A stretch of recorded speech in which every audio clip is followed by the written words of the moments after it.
I always start off these sessions for those of you that have joined us before by asking Seth, where in the U.S. are you today, Seth? Traveling all over the place. He's a traveling man. I am in my alma mater, Indianapolis. And what's going on in Indianapolis? What are you doing out there? I just did a lecture today at Lifetime Fitness to their personal trainers, their regular dietitians, and got some great feedback on how they've been using the product with their clients too. So Seth, and as we go through the session, Seth's been traveling the country for the last several months and has really built up a great variety of stories on the different ways that people are using UCAN, the different types of workouts they're using UCAN for. And I'm really going to prompt Seth to tell you a lot of what he's been hearing out there. Some of the feedback has truly been pretty overwhelming. We certainly want to tailor this webinar towards you folks as well. I want to answer as many of your questions as possible, really talk about the applications of UCAN that you're interested in hearing about. So as we go along in this session today, I will put up a few polls to get a better idea of who we have here in the audience. You're also free to ask questions at any time. There's a question tab on your GoToWebinar app over there on the side, and you can just type the questions directly in there, and we'll certainly address all of your questions throughout the session. So feel free to chime in as we're going along, and we definitely want to make sure that your specific questions get answered.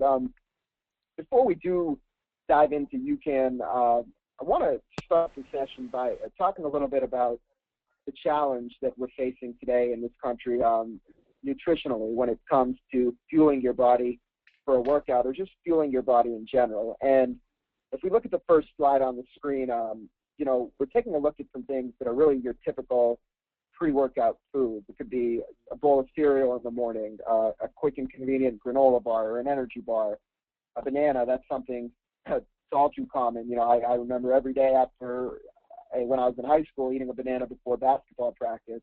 A bagel, that's something we commonly see, especially in the endurance world, for runners, for triathletes, having that bagel before they go and work out. Seth, what is the issue with a lot of these carbohydrate-rich foods that we've been taught to think are beneficial for exercise? So the problem really is that the calories enter your bloodstream and they're broken down in your intestine too quickly and in your blood, and they enter your bloodstream too quickly.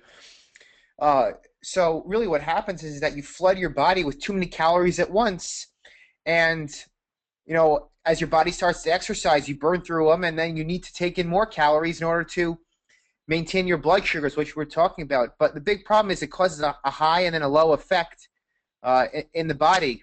And when you flood your body with too much sugar, the body basically says, I got all this sugar in my blood, stop burning fat, burn the sugar first. So not only do you have too many calories in the body, but you're preventing your body from truly tapping into your fat stores, which we'll talk more about.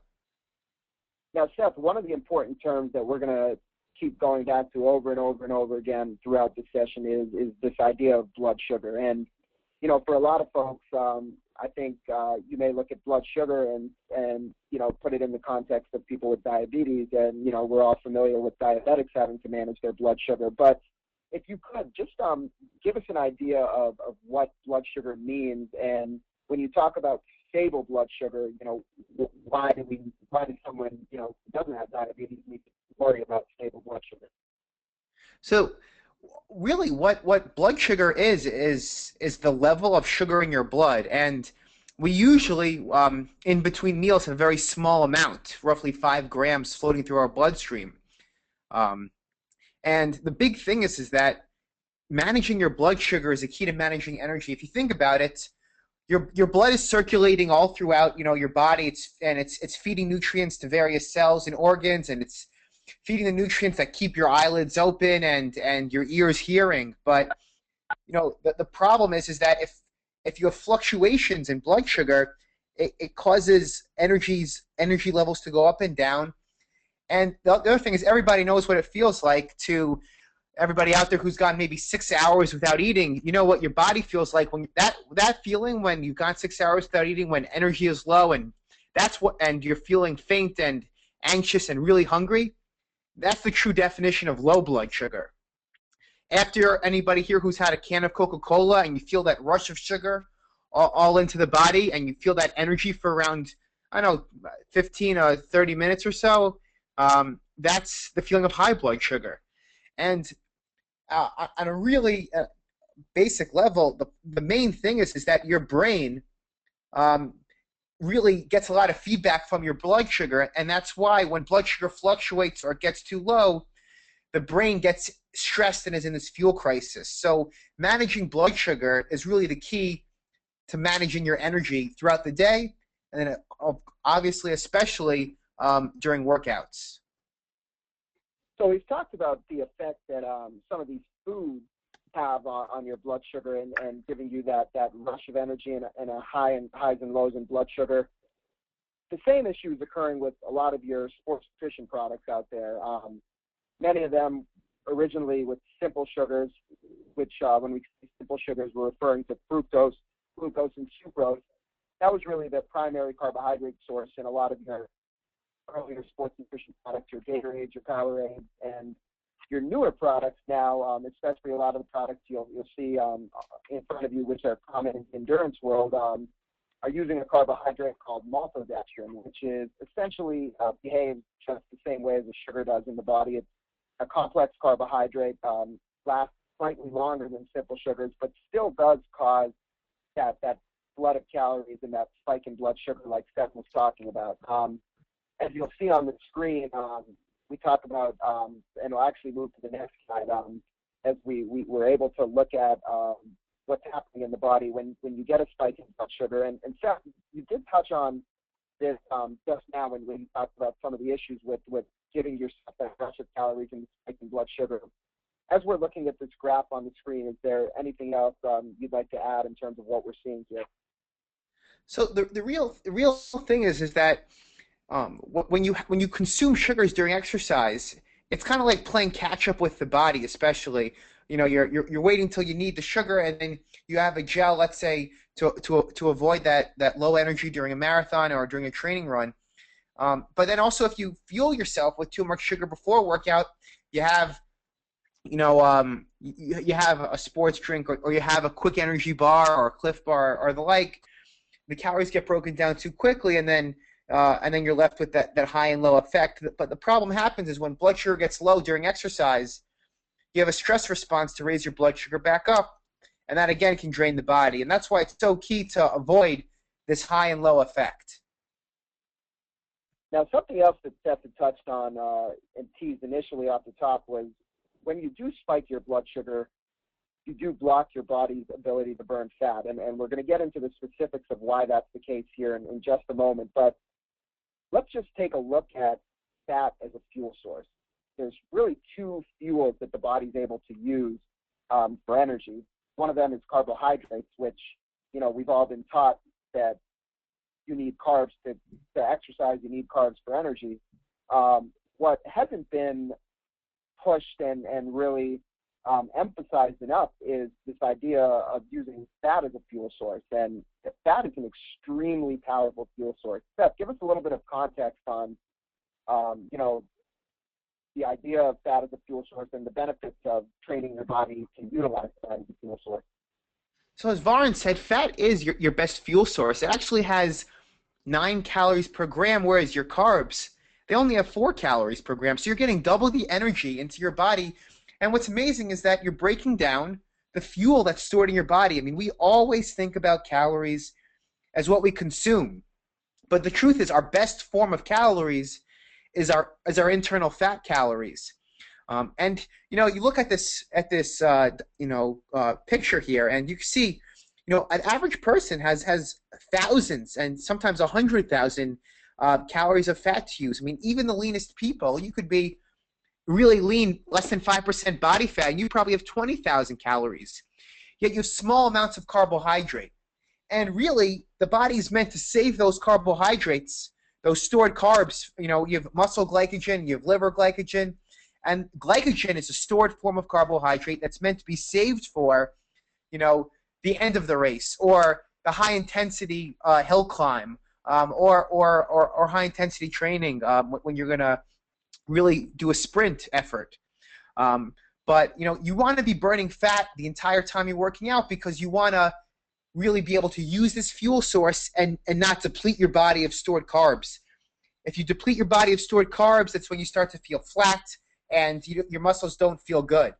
The other thing that's really amazing is that the adaptation to exercise, the way you get better at exercise and get more endurance, is in your muscle cell, your mitochondria, the powerhouse of the cell, what gives you energy, it actually upregulates, meaning that it activates more enzymes to be able to burn more fat and stop burning as many carbs. And that's the true adaptation to exercise. That's how you go from running 30 minutes to running 60 minutes. So the body wants to burn fat. If you take in sugars, the body switches over to sugar. So it's so important to be able to freely burn fat and make sure you have access to fat during your exercise. So we did hear from Seth, fat being, it's not only a powerful fuel source, it's also an abundant fuel source. So let's transition a little bit from there and talk about how UCAN fits into this whole picture. And we had a little bit of the context of spiking blood sugar and the benefits of using fat for fuel. And, we were talking about a lot of the carbohydrates that we're used to consuming and how they block your ability to do this, to burn that fat for fuel and to have this long-lasting, steady energy. So where UCAN comes into the picture is that it's a fundamentally different ingredient. It's a carbohydrate that previously did not exist anywhere else, currently doesn't exist anywhere else other than in UCAN. And a big part of the reason UCAN and our SuperStarch, that's what we call the carbon UCAN, even exists is because of Jonah, who you're seeing on the screen right now. And Jonah is the son of one of our co-founders and really the inspiration for Generation UCAN and this new way to fuel your body. Seth, as the dietitian, tell us a little bit about why SuperStarch was created and also the condition, the medical condition that Jonah has. So Jonah has a rare medical condition called glycogen storage disease. And that's really a disease very similar to diabetes, where they suffer from life-threatening low blood sugar. And it's because their bodies can't release stored glycogen in their livers into their bodies. To give everybody a perspective, the way we all sleep throughout the night is our livers release roughly 6 to up to 8 grams of glucose per hour to keep us asleep so we don't wake up with hypoglycemia or low blood sugar throughout the night. Kids with this disease, they can't do that. So before the 70s, they couldn't even survive infancy. And then later in the 70s, it was discovered that plain cornstarch, that Argo cornstarch you might find in the supermarket, that was given to them, roughly 10 to 12 times a day and 3 or 4 times a night because it would give them just enough energy to keep them alive for 2 hours. But that puts a lot of stress on the parent. And Wendy, who Varn was talking about, was setting multiple alarm clocks and waking up multiple times per night. There's actually a great video on YouTube called Life by the Clock describing the stress these parents are under. But now when Jonah takes a dose of SuperStarch, he sleeps all 8 hours. And that's really what the original intent for UCAN was for. So where Jonah's family came into play was, spearheading the research and the funding and awareness for this glycogen storage disease. And they were essentially looking for the world's best carbohydrate. And as Seth described, when we're talking about the best carbohydrate for these kids, we're talking about something that releases very steadily, doesn't give them a rush of energy, and won't overwhelm their system. So it's something that they can take a large dose of at night. It'll keep their blood sugar stable throughout the night, and it'll allow them to sleep without waking up every 2 hours. So before we get into a discussion of what SuperStarch is, or why SuperStarch is beneficial for kids, why SuperStarch is beneficial for folks other than these kids who, folks who just want to manage their energy levels, or folks that need, powerful energy source and a healthy energy source for exercise. Seth, what is SuperStarch? So SuperStarch, our starting ingredient for our new source of calories is non-GMO corn. So yes, it's corn, but it acts very differently than the other corn products on the market. And so we start with non-GMO corn, And then there's basically a heat and moisture process, very similar to the way you bake bread. And this heat moisture process, well, which is an all-natural process, simply elongates the carbohydrate, so it becomes this much longer carbohydrate that takes a slower time to break down in the body. There's no enzymes or chemicals used because remember, our first customers were 2-year-old babies. And as Varun pointed back, they were looking for the best carbohydrate. So for 8 years, the top carbohydrate researchers, they were looking for the best carbohydrate to stabilize blood sugar longest in those young kids. And they tried all different types of barleys and tapiocas and rices and wheats. But it turns out it's our starting ingredient, non-GMO corn, with this heat and moisture process where you heat it, let it dry, heat it, let it dry over the course of 40 hours. And you get this slower burning carbohydrate with some of the unique characteristics we'll describe. The other thing is that it's gluten-free. I mean, we have runners especially and exercisers with serious celiac disease, and they're thriving on the carbohydrate because how easy it is on the stomach, and then how it absorbs in their body. So it's really important to note that SuperStarch can only be found in UCAN. So you may hear about other waxy maize corns and other slow-burning carbohydrates, but the reason we're really going into the origins of the SuperStarch and what it was created for is to give you a perspective that this is something that's extremely unique, that really had a purpose behind it and was created for something that had nothing to do with fitness or athletics. It was really created to give these kids life. So it is something that's significantly different and behaves significantly different than anything else out there. Now, what turned out to happen was that the same thing that Jonah was seeking, that steady release and that stabilization of blood sugar, happens to be extremely beneficial for athletes or anybody looking to exercise, because the key to feeling steady energy is keeping your blood sugar stable. And also, the key to burning the most fat possible during exercise is keeping your blood sugar stable as well without being forced to put many calories on board. Now, there's just a whole host of benefits to steady blood sugar in relation to the cognitive focus, to not feeling hungry, some of the stuff that Steph talked about earlier, and we'll certainly touch on these as we answer your questions, which are already coming in, and talk more about some applications of UCAN. But that's really one important. Blood sugar is unmatched in terms of any other carbohydrate, whether it's from food or from sports nutrition products. So to give a little bit of background, we did do a clinical trial at the University of Oklahoma before we formulated UCAN for athletes and made it a sports nutrition product. This was back in about 2008, 2009, in that period of time. UCAN's only been around since 2010, so just about 3 years old. And what we wanted to do was test SuperStarch against maltodextrin. Maltodextrin, again, is if you look at the back of the majority of your sports nutrition products and look at their carbohydrate source, even a lot of the carbohydrate products that advertise themselves as having no sugar, take a look at that ingredients label, and invariably you'll find maltodextrin, which, as we mentioned off the top, is essentially a sugar. It's just got a different name that burns a little bit slower. We wanted to test the impact on blood sugar between SuperStarch and maltodextrin. As you look at this graph, there's two significant things. What you can see at first is that with the maltodextrin, you get that initial spike, and like the famous saying, what goes up must come down. About 30 to 45 minutes later, you see a significant drop in blood sugar levels on the blue curve with the maltodextrin, and that's when, as an exerciser and as an athlete, you'll say, I need to refuel. I need to consume additional calories to get my blood sugar back up, to keep my energy levels back up. With SuperStarch, you see only a rapid rise, so you don't get all those calories flooding you at once and overwhelming your system. And then what's really significant is there's no crash. You see a very steady decline. So for those of you that have used UCAN before and have expressed to us, I never crash with this product, this is the science behind it. You're not crashing because it's releasing very steadily and it's keeping the blood sugar stable. So I think blood sugar is something that we've explored to a decent amount so far, but Steph did mention the aspect of UCAN promoting the utilization of fat as a fuel source, both during and after exercise. And what's really significant, and probably what a lot of researchers felt was the most significant aspect of the way SuperStarch behaves, is what you're seeing on this graph. So Seth, talk to folks through this graph, and also before you do that, give us a little bit of context around this hormone insulin in the body and what it does.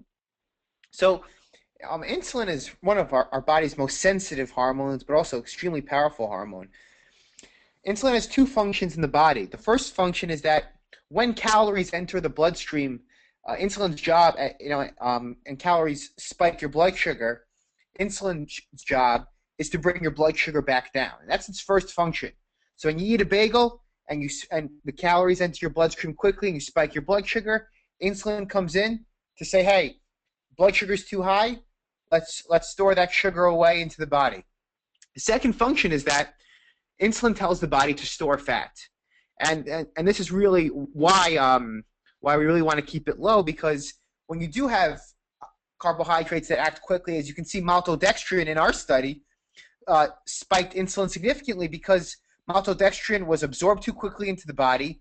It spiked the body's blood sugar, and then insulin comes in, and there's an insulin spike. So insulin comes into the bloodstream, and it says, okay, let's bring blood sugar back down, but let's also stop fat burning. So in our study, these were elite level cyclists. They were hooked up to metabolic carts and intravenous blood draws. And you see we completely flatline the hormone insulin. So we are the only carbohydrate on the earth where every single gram is absorbed as energy. Yet, since we didn't have the insulin reaction, we allow the body to actually burn more fat throughout and post-exercise. You'll see with maltodextrin, the huge spike in insulin in the beginning, then the spike in insulin in the recovery period. We kept the cyclists hooked up to metabolic carts and blood draws every 15 minutes during the recovery period to test the effect on post-workout fat burn. You'll see another insulin spike. So we really are keeping insulin low the entire time, allowing the body to continue to burn fat, so you're not having low blood sugar, and so you're able to continue to burn that fat, is especially huge for those people looking to lean down and lose excess body fat. Now, without getting too technical here, Seth, you've had some truly fascinating data on the effect of UCAN on fat burn. We're talking about it in the context here of the study we did and the endurance cyclists, but you've had some interesting data shared with you for high-intensity workouts and UCAN promotes compared to working out in a fasted state. And, you know, many folks like to work out fasted because they think that'll promote, or it does promote a high degree of fat burn. But give us a perspective on some of the data that's been shared with you recently.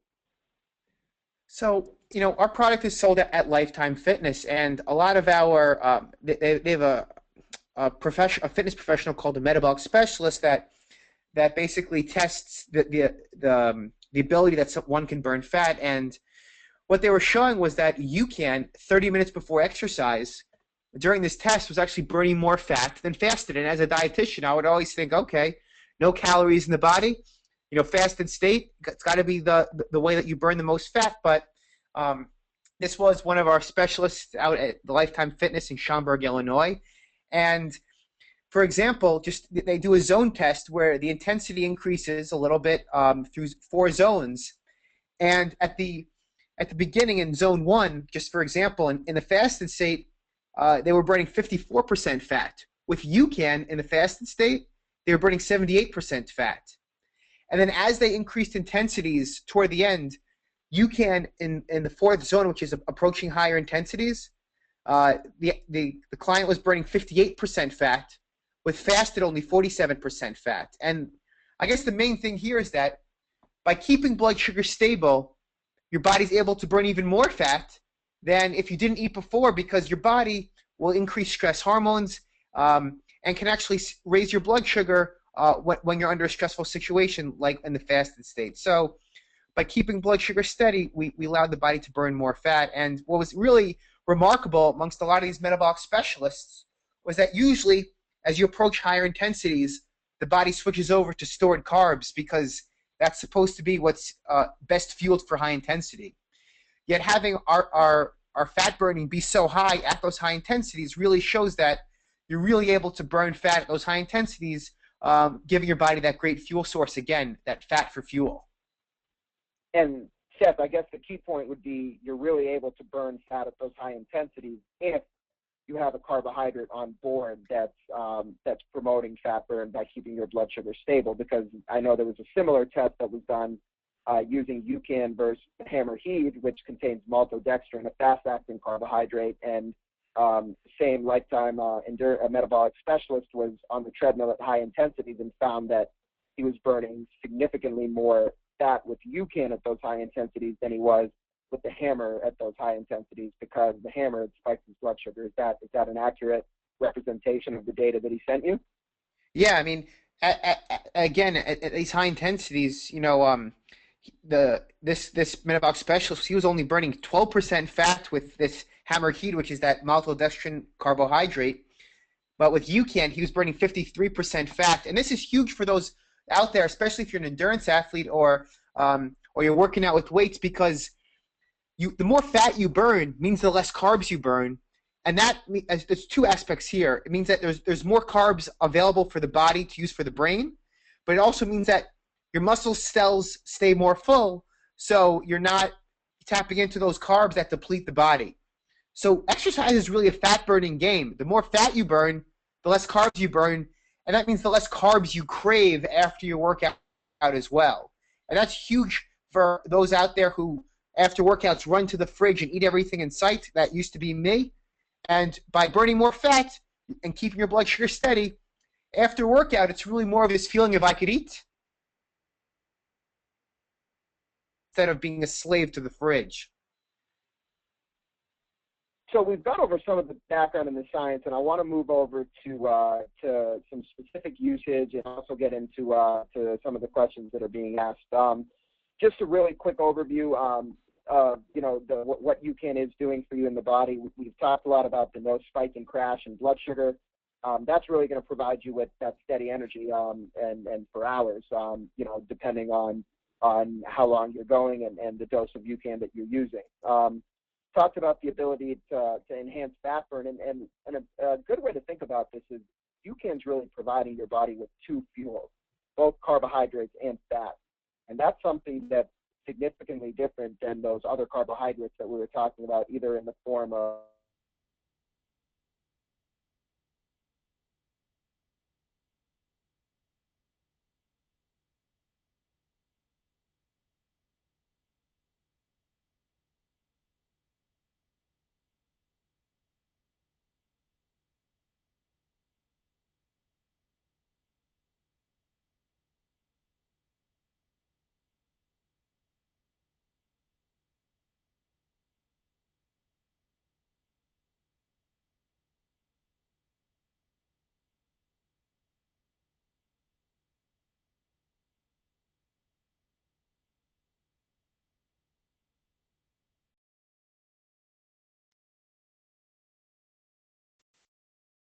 people get those GI issues from a scientific standpoint. That's what's going on. Finally, it's a completely natural. No athletes or be coaches out there and work with athletes is that UCAN is a food product with a nutrition fact label. It's not a drug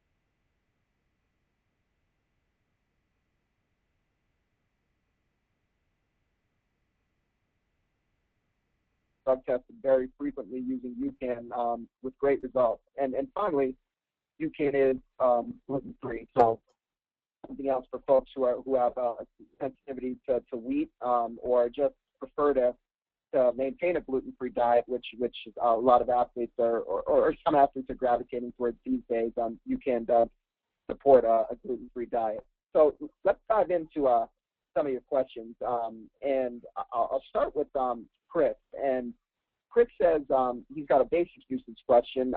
He's a 115-pound male. He's an ultra runner. He says he loves product, and he's used it to maintain energy for ultra runs without having stomach issues. So let's see what Chris's question is. Okay, so just to give you some perspective on how Chris used the product, in his last 50 milers, he says he used only UCAN. He used 2 scoops of UCAN, which is roughly about 160 calories, with 20 ounces of water every 90 minutes, and he did this for 11 hours. That's Chris. That's pretty impressive. And he said the fueling was perfect, so he felt good energy the whole time, but he found that he was taking in too much water this way. So, Chris, so his 2 questions are, was that too much UCAN to take, and should he just reduce the water to UCAN ratio? So, Chris, first of all, that's fantastic to hear that you were able to go that long and fuel, on far fewer calories than you were probably normally used to fueling with. Probably a testament to the amount of fat that you were burning. To answer your questions, absolutely was not too much UCAN to take, as long as you said you had no stomach issues. So, like we mentioned, UCAN it is a food, so there's no danger in over-consuming it. And to answer your second question, you can certainly reduce the water to UCAN ratio. So we always like to tell people UCAN is your fuel source, not your hydration. So you can use as little as 2 ounces of water and really make the UCAN up into a paste and just shoot it back that way, or you can use as much water as you'd like.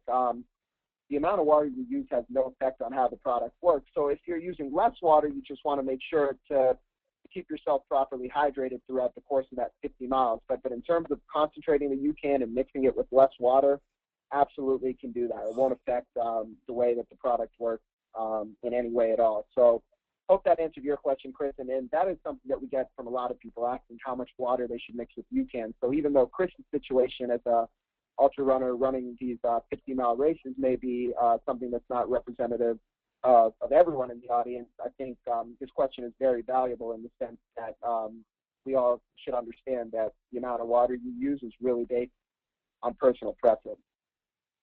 Before we answer a couple more questions and talk about the slide you're seeing on the screen and really discuss the differences between the 2 versions of UCAN, I do want to get an idea of what folks in here are interested in using UCAN for, or what they have used UCAN for, so it can sort of help me figure out what order to address these questions in. So you will see a poll on your screen right now, and if you just want to take about 10 or 15 seconds to answer the poll, we can have a good perspective on who we do have here in the audience.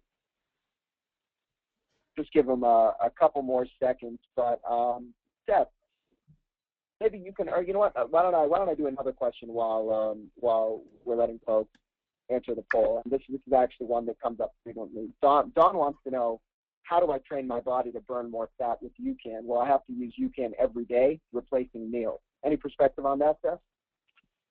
No, I mean, really, using UCAN for your workouts is going to teach your body to burn more fat. And, for those who want to take it a step further, reducing the amount of, especially fast-acting carbs throughout the day, reducing those sugars will also help your body become more efficient. I mean, Bob Seebahar, he's a registered dietitian. He has a great book on metabolic efficiency. You can look up Bob Seebahar, and he really surrounds a lot of his whole food meals with a protein source, a fiber source, and a fat source. So that might be at breakfast, scrambled eggs, some berries, and spinach thrown into the omelet. So, you get the fiber from the fruit and the spinach. You get some protein and fat in the eggs. So it's more about reducing the amount of carbohydrate you're taking in general that many people are having in excess. So, and then obviously if you're training every a few times a week or daily, especially if you're a triathlete or endurance athlete, burning more fat during your hour-and-a-half workouts or longer you'll get adaptations just doing that. Just to give an example, we have some NBA players that have terrible diets, yet they use UCAN for the 2-hour workouts each day, and then there are games that could be 3 hours, and they thrive on the product, keeps them very stable and even, and they keep their body weight down. So hopefully that answers. But Bob Seebahar is a great reference for that, and the book is about metabolic efficiency. And if you are interested in checking out more about this idea of metabolic efficiency and truly training your body to become the most efficient fat-burning, fat burner as possible. I am going to post Bob's the link to his blog in the chat. It's fuelformance.com, and you can get plenty more info about Bob, and his book is available as an ebook online, which will really dive deeper into the concept. But yeah, Don, as Seth mentioned, really replacing that other fast-acting carbohydrate source that you may be used to consuming before exercise with UCAN is going to give you significant results in terms of improving your body's ability to burn fat.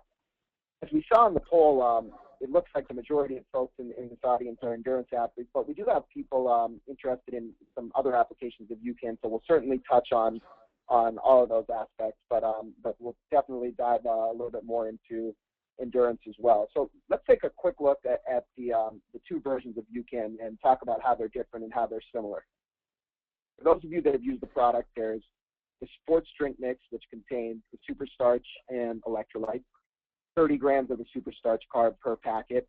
And then there's the protein enhanced drink mix, which also contains 30 grams of the SuperStarch per packet, the same electrolytes, and then additionally contains 13 grams of whey protein. So the only difference between the protein enhanced and the sports drink mix is that added 13 grams of protein to the chocolate and vanilla flavors that you see on your right. So the caloric difference, as you can see, 120 calories per packet in the sports drink mix, 220 calories per packet in the protein mix. That extra calories, they're all coming from the protein. So you would use the sports drink mix ideally 30 minutes before your workout. And when we say 30 minutes before the workout, again, we're talking about the idea of UCAN as a pre-workout snack. So it's something that one packet, for best taste, we recommend about 8 to 10 ounces of cold water. Give it a really good shake. It is a starch. It's not something that's going to dissolve in water, so you wouldn't want to spoon stir it. You'd want to get it in a water bottle or even one of those blender bottles with the wire wick and shake it up really well. And try to consume the entire serving about 30 minutes before the start of the workout. We say that because you can release it steadily. It's not something that's going to give you a quick hit of energy right away. It takes some time for it to essentially kick in, so that's why you want to time it a little bit before the workout. And in general, one packet is good for 90 minutes, 2 hours, without needing to refuel, without needing any other source of carbohydrate. Now, again, as we talked about, UCAN is your fuel source, not your hydration, so you can certainly drink water while you're exercising. For those of you who are endurance athletes or exercising in the heat, if you want to sip on some additional sugar-free electrolytes, that's certainly fine as well. Drink like a Gatorade. There's plenty of other options, whether it's a Noon or you know, there's a product called the Right Stuff or several electrolyte replacements. But UCAN does have electrolytes on its own, so for many people that won't even be necessary. The other time to really use the sports drink mix, and for those of you that were interested in UCAN for steady energy throughout the day, is to just drink it as you know, the way you would drink you know, an iced tea or a soda or you know, a cup of coffee in the middle of the afternoon. We have many people just keeping packets of UCAN at their desk at work, drinking a packet at, say, 2 o'clock, and because their blood sugar is steady, it'll prevent those cravings, those sugar and carb cravings in the middle of the day, and it'll give you that steady and even energy to carry you through the workday. You know, something I do very frequently, and in the past, you know, I was used to in the middle of the day, if I wanted something to sip on, something for some energy, I may drink an iced tea, which has, you know, often 25 to 30 grams of sugar, and then, you know, what would happen? So 45 minutes later, I'd be craving another one.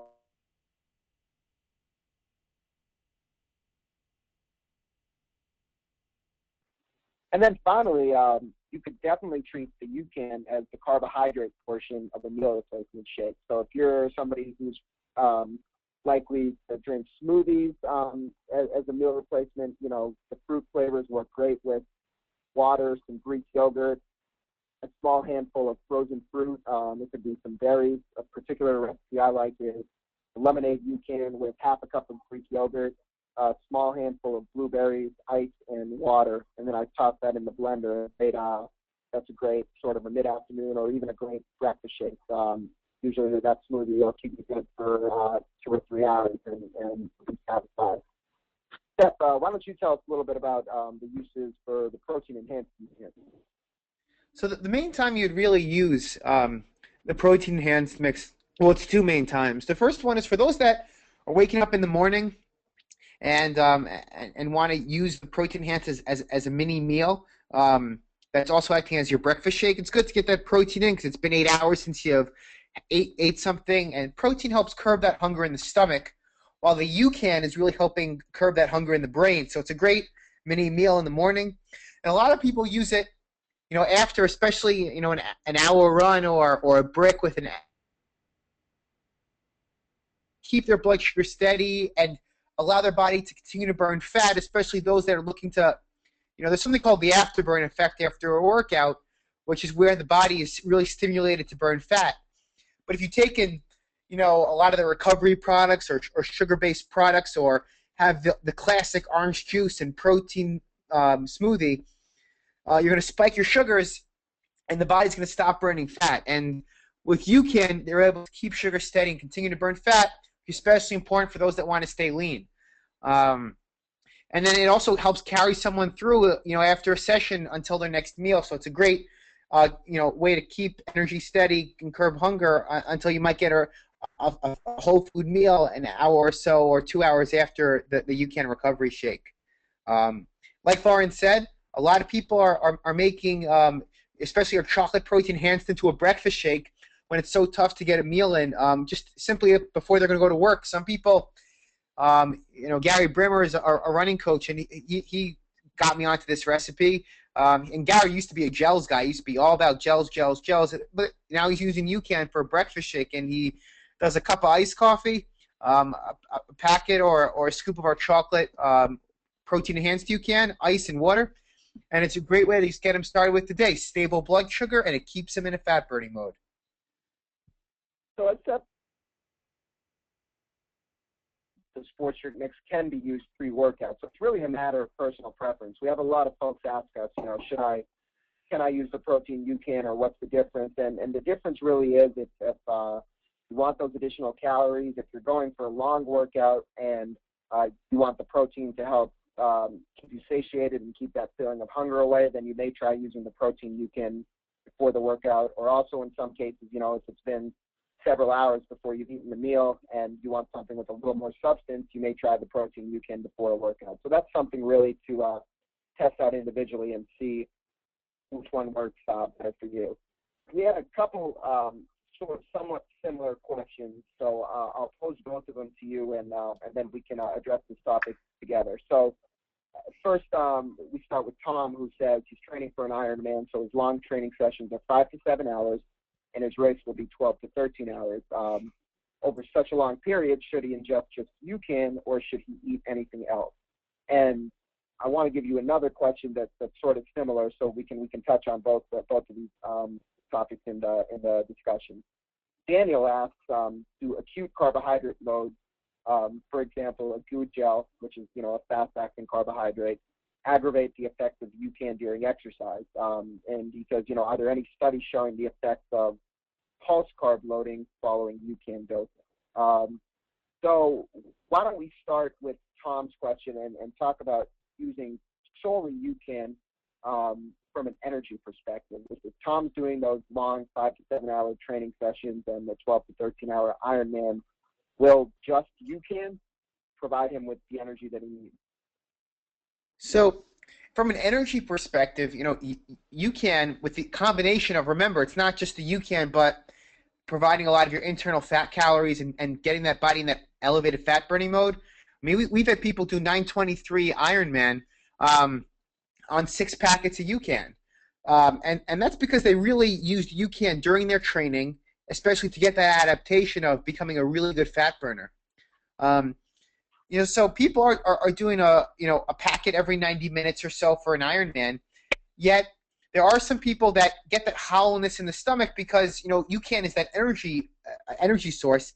Yet, like, for example, they might bring a low sugar protein bar, or some salted nuts, or some almond butter, or a zone bar, something that's maybe a little bit higher in protein but a little moderate in carb compared to some of the other products out.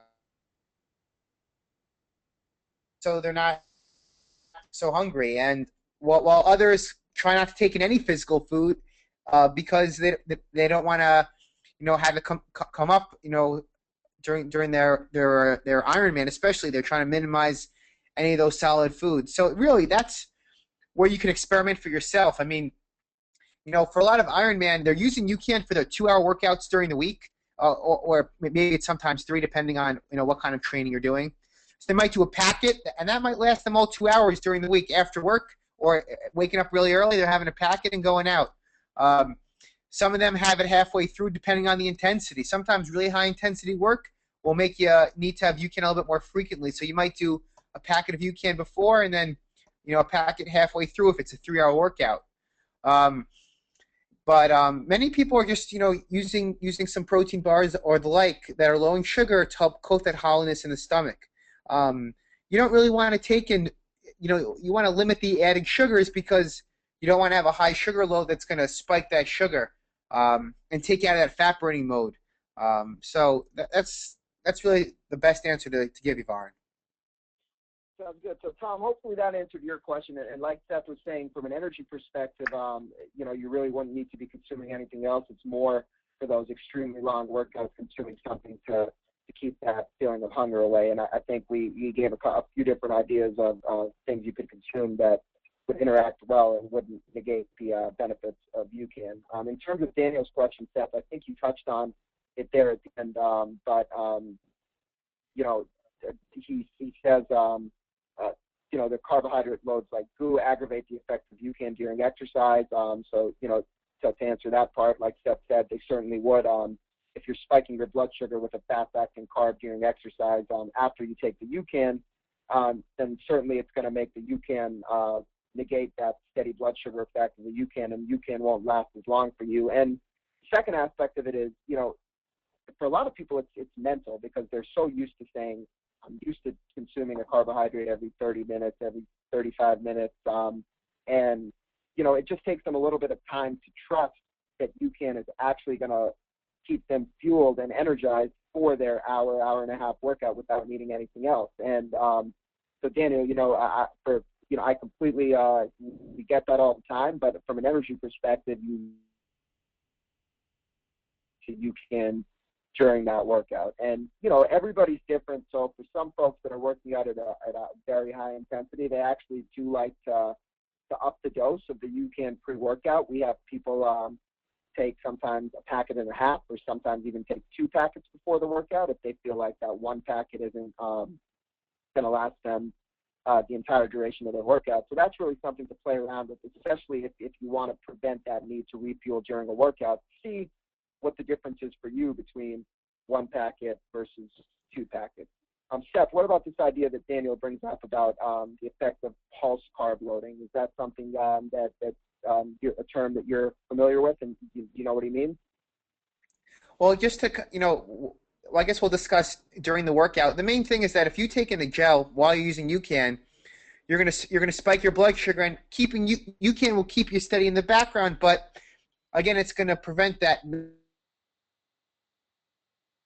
crash the gel will cause. But for some people, it's just really that it's not necessary, and it'd be more proactive to take a higher dose of UCAN to keep you steady. And I think for those out there that are used to using gels or sugars, it takes some time to get used to UCAN. For some who are so used to having those sugars available, that we have people use UCAN before their workouts, but they might bring a gel or 2 along and try to not use it and wean themselves off.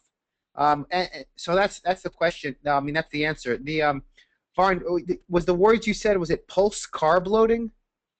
Pulse carb loading, exactly. That was what Daniel had referenced. So I'm not sure if he's talking about carb loading during a workout or the idea to carb load at the end of the day to maximize glycogen storage and carb loading. So if he's talking about carb loading at the end of the day, it all depends on what the goals of the person. If by using UCAN during the day, you're actually not depleting your muscle glycogen as much. But there's a lot of research out there that those that enjoy carbohydrates, and want to have popcorn at night and aren't really too worried about weight gain, they might, have a lot of carbs at night because it'll help them sleep. That's the idea behind carb pulse carb loading, is that you have a lot of your carbs at night. Dan actually just clarified, and he meant intermittent carb intake during prolonged exercise. So I think, we sort of addressed that in the first part when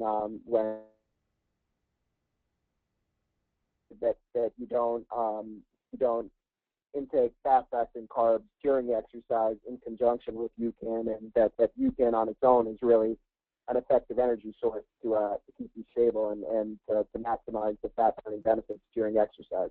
Yeah, I think the main thing is you got to give your body time to get used to UCAN if you're used to consuming gels. And we've had so many people, move away from the sugars and the gels, and a lot of them, we just get, a lot of them said, hey, I just need a little bit of patience. I just needed to give myself a little bit of time to get used to it, because as I started to use UCAN more, I noticed that my intervals, I was able to perform higher levels and have less rest periods, and my heart rate was more in control. There's so many of these physiological benefits that you just don't need those gels, and it's better to save that $1.25 or $1.95 for gel. So I think we're at an appropriate part of the discussion to discuss what's on the screen here as we're talking about fueling during exercise. So again, to review, our very general recommendation is that one packet of UCAN taken 30 minutes before exercise should be good for 90 minutes to 2 hours without needing to refuel. So that, of course, begs the question, what do I do if I'm going longer than 2 hours? We have a lot of endurance athletes here, so whether it's athletes, cyclists, runners, a lot of you folks may be exercising for longer than 2 hours. So what we really recommend is see how long in your training that one packet of UCAN, that one serving lasts for you.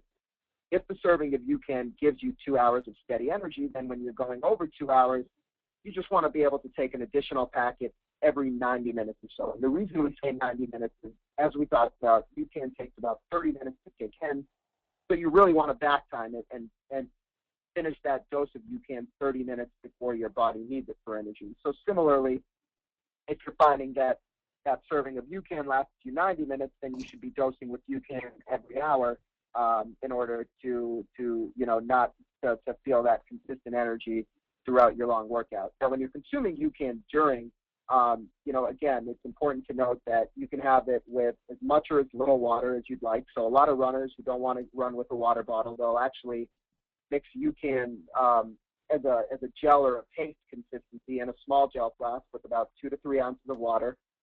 There's something called a Hydro flask there. It's a 10-ounce gel flask. So many people will concentrate UCAN, and then they'll just take it as a shot during exercise. That way they're not consuming as much water all at once, and they're also not carrying a bottle, which could be cumbersome. So there's certainly different ways to take it, but it's important to know that when you're consuming it during exercise, if you're consuming it every 90 minutes, you really want to get that serving of UCAN in your body within a 10 to 15 minute span. It's not something that you're sipping on like an electrolyte replacement, over the course of an hour. So that's an important point to note. Now, I just want to take a look at this chart, and we had a couple questions, and actually one question regarding the price of UCAN and why its price is what it is. So I think this chart, from a caloric intake and a price standpoint, will really help you understand the advantage that UCAN is providing you with.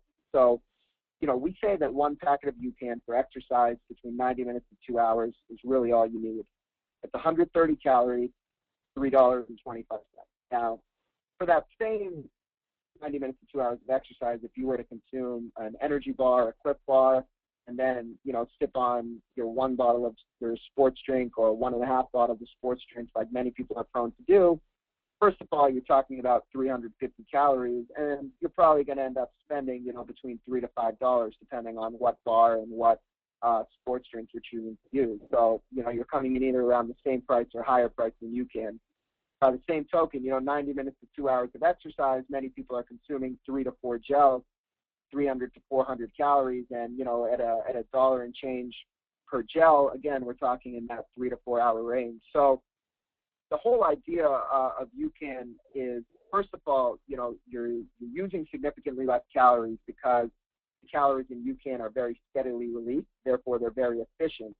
So you're not getting that rush all at once and getting those empty calories. And the second idea of using less calories with UCAN is that because UCAN, compared to gels and your sports drinks and your fast-acting energy bars, allows you to burn fat for fuel, you're less reliant on outside calories, and you're really making up that caloric deficit by utilizing your internal calories for fuel. And that's really a different way.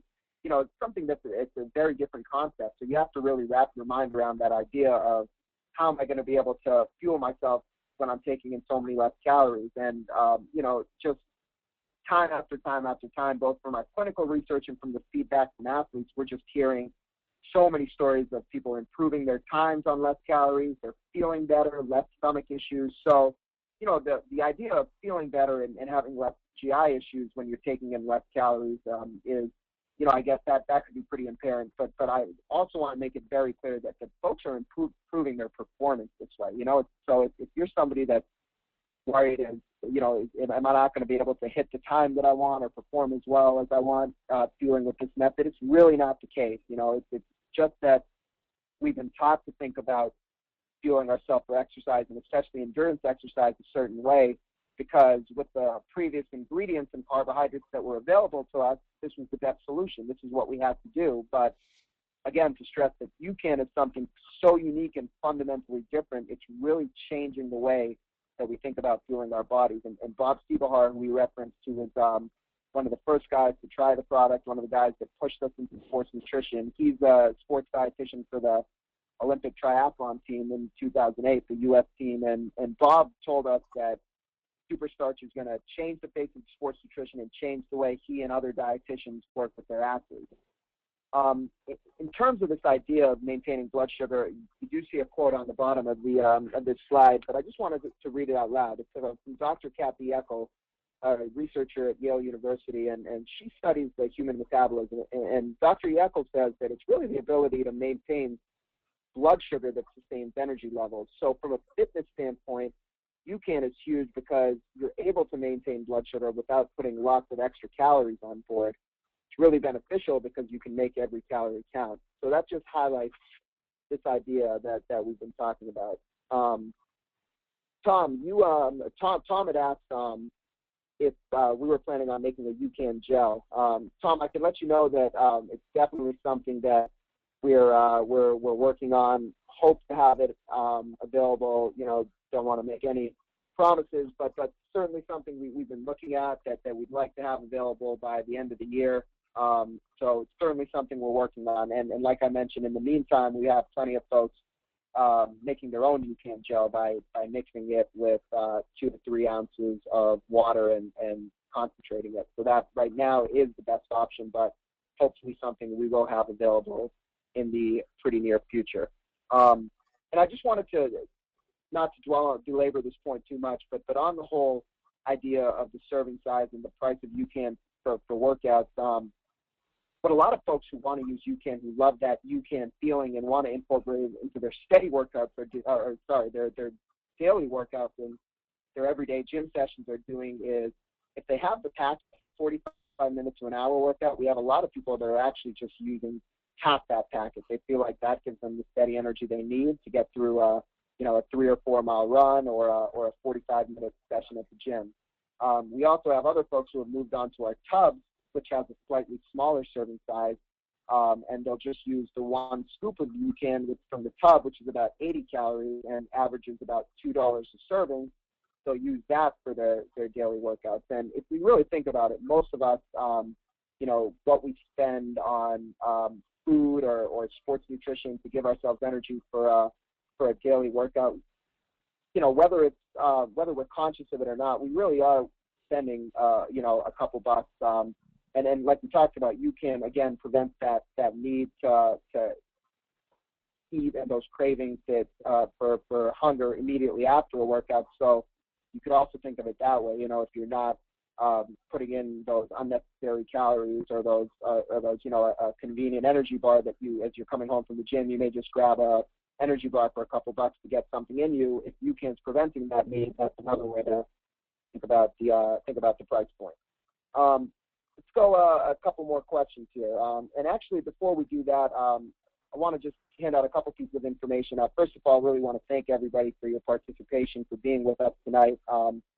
If there are any further questions that you have, STEP is a tremendous resource. We've got tons of data, tons of stories as you've been traveling the country, and you can email STEP at ucanrd@ucanco.com. I just posted that email in the chat right now. And as a thank you to all of you for joining us tonight, we do have a 15% discount we're offering for our online store. The code is UCANLEARN.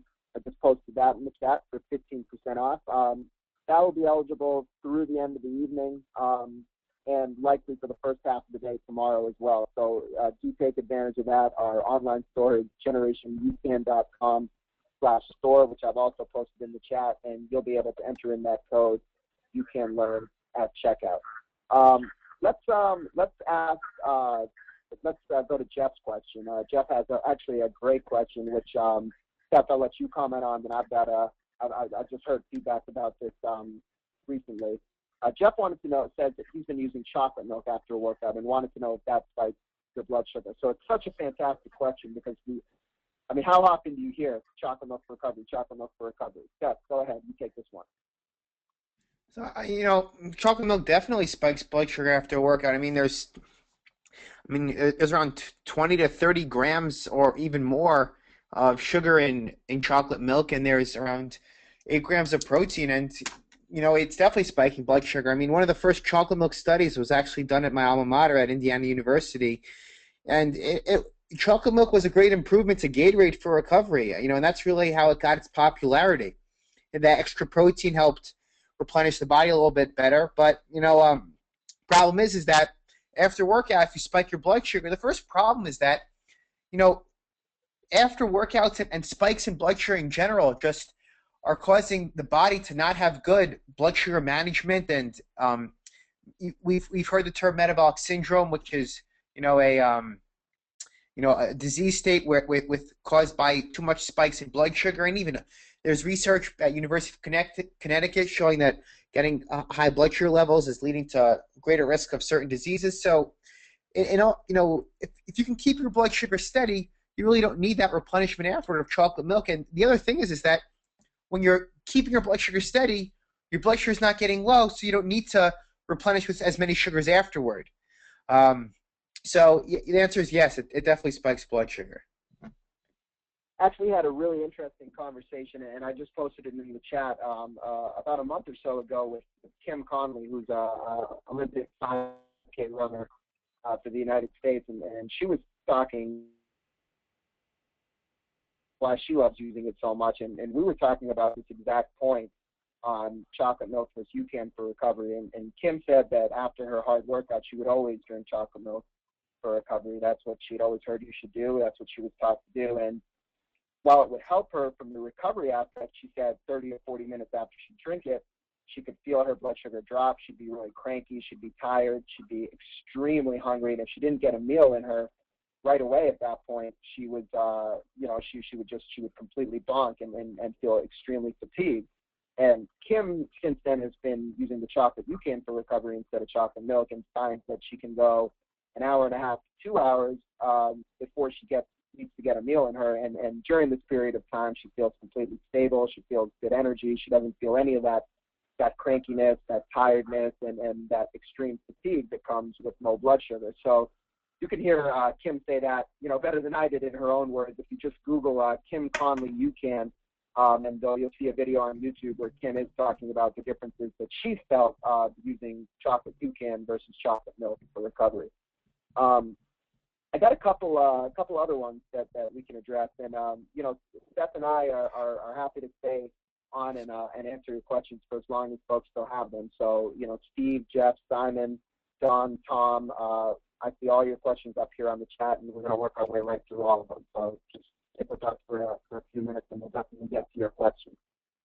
This was a question that a couple people had, Seth, about using UCAN on longer rides for up to 6 hours. I think we did touch on it. That was a specific question that Stephen had, and then Simon also said that he's especially interested in the different ways that UCAN can be consumed. He just started using it for 6 or 7 hour events and tends to mix a packet with 20 ounces of water and sip on it over a period of 1.5 to 2 hours. So let's reemphasize the way to consume UCAN for the longer events. And Simon, what you shared with us is something that we, as a company, are working to do a better job of clarifying, because I think there's a lot of folks in your situation who are treating UCAN as a traditional sports drink and just sipping on it slowly over a long period of time. And that's really not how you're going to feel the best effect from the product. So Steph, for those 5, 6, 7 hour bouts of exercise, whether it's on the bike or whether it's a run, how do you recommend one consume UCAN? So I would have a serving of UCAN, 30 to 45 minutes before the exercise or the event starts. And that's really with around 8 to 12 ounces of cold water. You shake it hard in a blender bottle. If you're doing cycling, what's very popular is you take that 20 ounces of water, that bottle, but you throw 3 scoops in there or 3 servings, and you have a third of and you mix it with cold water, and you have a third of that bottle every 60 to 90 minutes or so. And that's really the ballpark, and you can experiment during your ride to figure when you need to dose. But as Varun said, you really want to consume this completely, because you want the entire serving of UCAN sitting in your intestine, ready to drip out into your bloodstream. So that's really the best way to use it. Is you can, so you have a third of this bottle, and it's okay to have it within a 10 or 15-minute period, but the main point is not to nurse it and sip on it the way you would with a typical sugary sports drink. And that's really the best thing to do. People taking a few gulps, or they simply have those 8 ounces or so within 10 or 15 minutes. So just really try not to sip on it. Let's move on to and Simon, to also answer what you said. We had a couple people ask us this. There will be a full recording of the session that will be available either by later tonight or tomorrow morning. And for all of you folks who've registered for the webinar, you will get that link in your email. So look out for that. And Simon, I know you said there was some certain points that you wanted to go back and listen to. So definitely will be a audio recording available of the webinar, along with the slides that we've been showing. Jeff wants to know that with eating a bonk breaker bar split 2 times over a 5-hour bike ride window makes UCAN less effective. He says he finds that he's hungry during 5+ hour rides, but he can't really eat prior to exercise because he ends up with a stomach cramp. And then Jeff adds also, a raw rev bar. They have bite-sized bars that are 100 calories. Steph, would you say if he's splitting it in half over a 5-hour ride? Is that a good option for him? Yeah, that's perfectly fine. I mean, the bonk breaker bars, the zone bars, the bars that have some protein, it helps offset some of the sugars and carbs, and so it doesn't spike as much. So that's okay. You're going to need some food in the body when you're exercising for 5 hours. It's normal to get a little hungry. So it's okay. Bob Siebehar recommends, he likes his athletes to have a zone bar, and he might have a quarter or half of a bar at various points, just enough to kind of get some crunch and get some solid food in. That's not going to be overwhelming. So what you're doing is fine. I mean, the main thing is that judge your performance, judge how your stomach tolerates things, and that's the starting point to see how things go. I will tell you that we have a lot of people make something called the UCAN bites, and that's what Varun has here. They take our plain UCAN, they'll get some packets or a tub of it, or they'll take our chocolate or vanilla UCAN, and they'll get a little peanut butter, get some walnuts, a little bit of protein powder, and they'll mash it up and add a little water and throw it in the freezer for 15 minutes, and they'll make them into little protein bites. So that's an option. You could throw a few of those in your mouth, and you'll know that the carbohydrates keeping your blood sugar steady. So I did just post, I know we have some triathletes in here. I posted some triathlon training tips, that specific link in the chat. I also posted the link to the UCAN bites recipe for those of you that are interested in consuming UCAN in a solid form. Seth, I did want to touch quickly before we wrap this session up. And again, if there are any more questions, keep them coming. a couple of you have actually asked if the discount will be extended for out-of-stock items. Unfortunately at this time, the discount is only eligible on items that are in stock. We expect to get everything back in stock over the next 2 weeks, but right now we're just extending the discount to what's in stock now.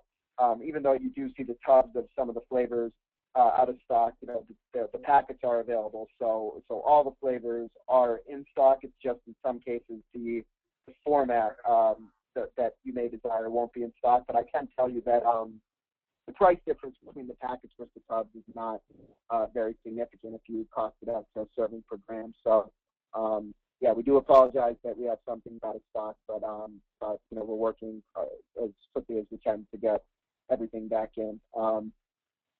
Seth, we did have a couple people that were interested in hearing about UCAN for weight loss, and this is something that you've been really diving deep into as you've been traveling to these lifetime fitness facilities and hearing these stories about people getting incredible weight loss results. Can you give us a perspective on how folks are using UCAN for weight loss and some of the feedback you've been hearing at Lifetime?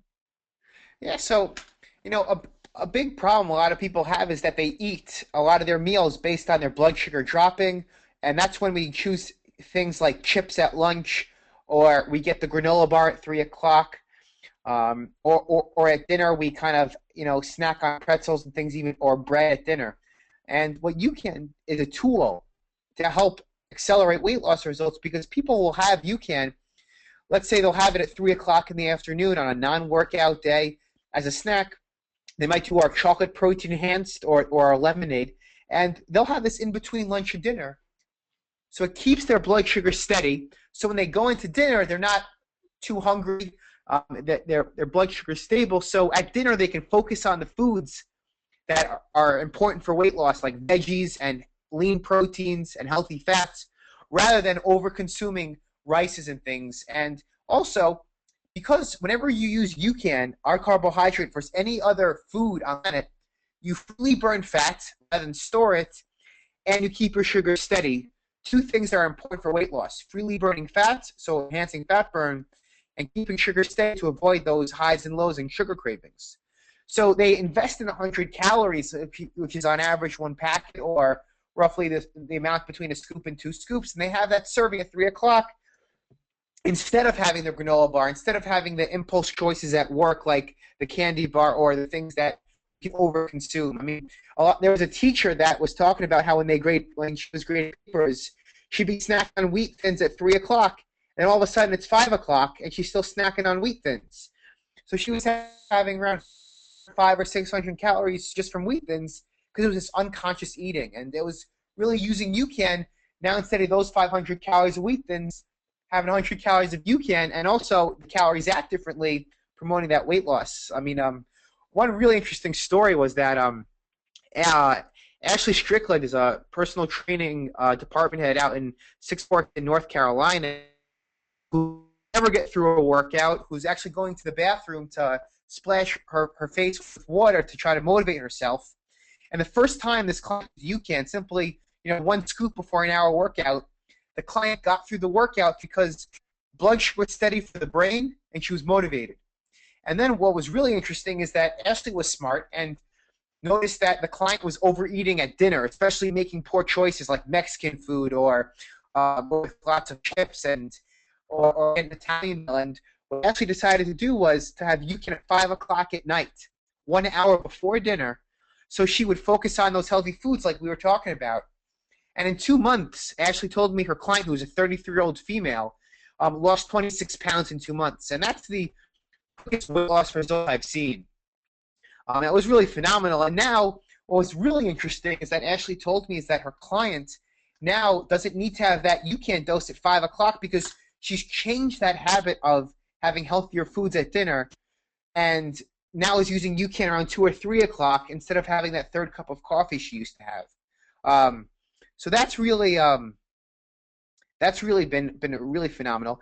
And the other thing is that Jerry Lindsay, she's out in Alpharetta, Georgia, out at Lifetime, and she's actually lost over 60 pounds using UCAN. And she's just mainly using it at 3 o'clock in the afternoon, again, to tide her between meals and then before her workouts. And she has had this accelerated weight loss actually after a 10-pound plateau. So, I mean, that's been huge. She had a 10-pound plateau.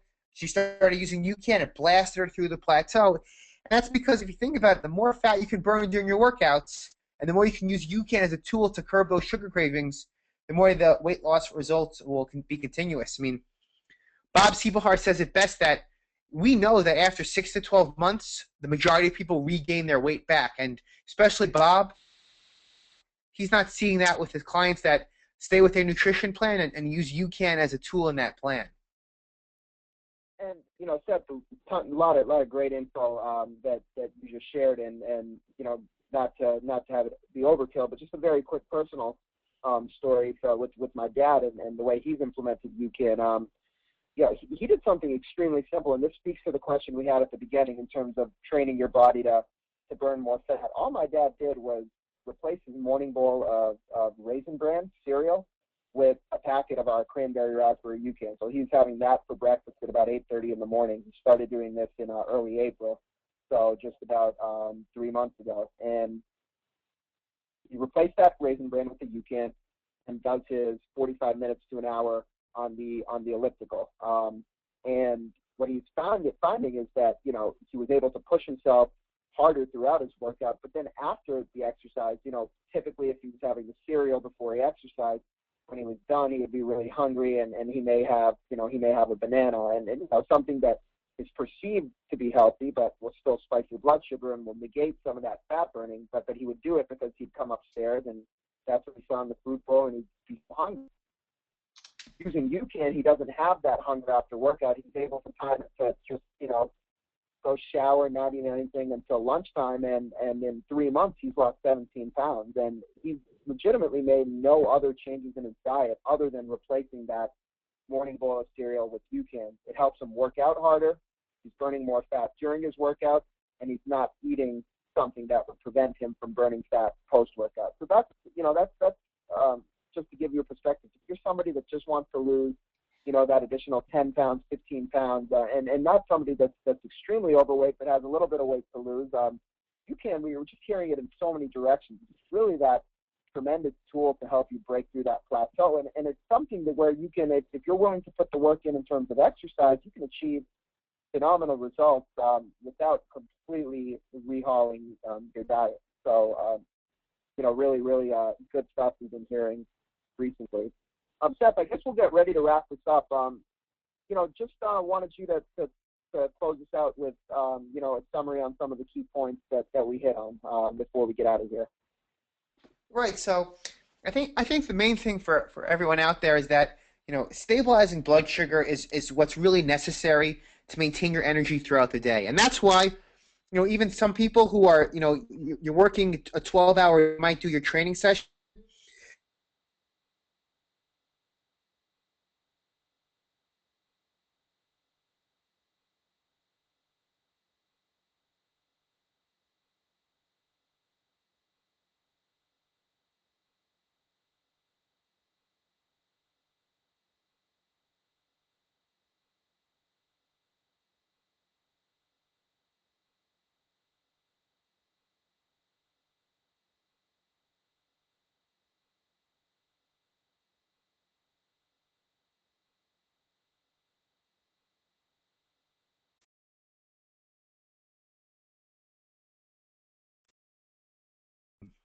Your stored fat at 9 calories per gram, whereas carbs have 4. The other thing that we really touch upon is that UCAN is very easy on the stomach. It moves the stomach rapidly, so it's great before training sessions because you won't feel that heaviness in the stomach. And the other thing is that stabilizing blood sugar and controlling your blood sugar, keeping insulin low, is how you maintain your body composition, keep your weight in check or lose weight depending on your goals, and overall just keep your energy up. Preventing highs and lows is really the key to managing your energy. So hopefully those are the main points you should have gotten out of the webinar, besides all the great usage information. So thank you, Varun. Yeah, and we had one final question coming in from Daniel, Seth, and you may be able to lend a perspective on this, even though I know we have no actual data on his question. He wanted to know if UCAN suppresses, and I hope I'm pronouncing this right, ghrelin levels, G-H-R-E-L-I-N. Ghrelin. So for everybody out there, ghrelin is an appetite, as a hormone that stimulates appetite. And what's really interesting is that we didn't really get into this a little bit, but when your blood sugar drops during exercise, your liver releases glucose out of your liver into your bloodstream, and so you have a stored form of carbohydrate in your liver called liver glycogen.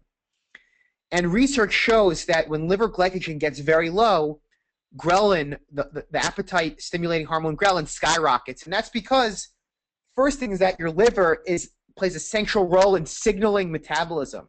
So when liver glycogen gets low, the body says, my stored sugars in my liver is low. Refeed me, refeed me, refeed me. And so what's interesting is that when blood sugar is stable, you spare that liver glycogen and you don't need to release it because your blood sugar is stable. So by keeping blood sugar stable, UCAN helps spare that liver glycogen and then preventing it from bottoming out and causing that increase in hunger. We haven't done a clinical study yet, but this could be one possibility, and it's a good hypothesis on some of the deeper science on maybe some of the interactions between UCAN and hunger, and we'll likely do a hunger study at some point. But it's really key to that the more fat your body uses also, and the more you can keep your blood sugar stable, means the less you'll deplete your liver glycogen, and thus, as some of the research shows, prevent that skyrocketing hunger hormones. So I guess, Daniel, so that's a great perspective, Seth. I think the best way to simply answer that is that, the anecdotal feedback we've gotten from folks about feeling less hungry using UCAN has been overwhelming. So we know there's something going on there, and what Seth talked about, what's known about liver glycogen and keeping blood sugar stable and how it affects ghrelin, ghrelin, excuse me, I keep saying it wrong. It could very well lead one to hypothesize that that's the case. So I think what we're finding more and more is that the ability to stabilize blood sugar is tied into so many beneficial functions in the body, and there's probably a lot more that's going on in the body when you keep your blood sugar stable with UCAN than they know about. A lot of it we're learning about anecdotally, and a lot of it we plan to do some more significant research on it so we can get some clinical data behind what we're anecdotally seeing is happening. With that, I just want to thank everybody one more time. A big thanks for putting up with me and Seth for an hour and a half, giving up your weeknight to listen to us. This webinar recording will, like I mentioned, be emailed out to you. We'll likely post it on our Facebook page as well. And make sure to take advantage of that 15% discount with the coupon code UCANLEARN. Also, if you'd like to email Seth to dive deeper into any of these topics, it's UCANRD, like registered dietitian, at ucanco.com. And we love feedback, so email us, tweet us, post on our Facebook wall. We really want to hear from you. We're, your experiences with UCAN, your questions, they really help us learn more about the product and the applications and the improvements we need to make. So you are our best resource. With that, I want to thank you very much for joining us tonight. Have a great night, everybody. Seth, be safe. Thank you, Varn. And have a great night. All right.